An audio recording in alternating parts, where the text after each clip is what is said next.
আসসালামু আলাইকুম সবাইকে। আমার সকল প্রিয় অডিয়েন্সকে মাহে রমজানের অনেক অনেক শুভেচ্ছা। ব্যাচার্সরা কি ভাবছেন ট্যাংয়ের অনেক বেশি দাম, কি খাবেন ট্যাংয়ের পরিবর্তে? বেলের শরবতের উপরে কি উপকারী কোনো কিছু আছে?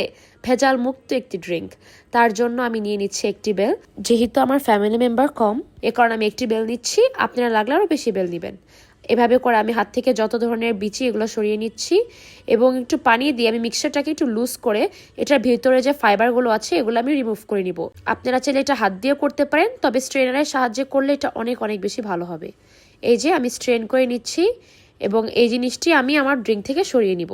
দেন আমি আমার বেলের মিক্সচারটাতে পানি অ্যাড করে নিয়ে ভালো মতো মিক্স করে নিচ্ছি। বেলের শরবত খেলে যাদের গ্যাস ফর্ম করে আপনারা একটু লবণ ইউজ করে নেবেন, এবং যাদের গ্যাস হয় না, যাদের ডায়াবেটিকের পেশেন্ট, তারা আপনারা সুক্রোল ইউজ করে নেবেন চিনির পরিবর্তে। আমরা সবাই বাচ্চারা খাচ্ছে দেখে আমার আম্মু এখানে 2 টেবিল চামচ চিনি দিয়ে দিল এবং একটু ফ্লেভার এনহ্যান্স করার জন্য লেবু দিয়ে দিল। এই যে আমার আম্মু ডায়াবেটিসের পেশেন্ট, এ কারণে আমার আম্মু তার ট্রাস্টি সুক্রলটি অ্যাড করে দিল। আমাদের খুবই পুষ্টিকর এবং সুস্বাদু হেলদি শরবতটি হয়ে গেল। ইফতারে সকলকে পরিবেশন করুন এবং সকলের পেট ভালো রাখুন।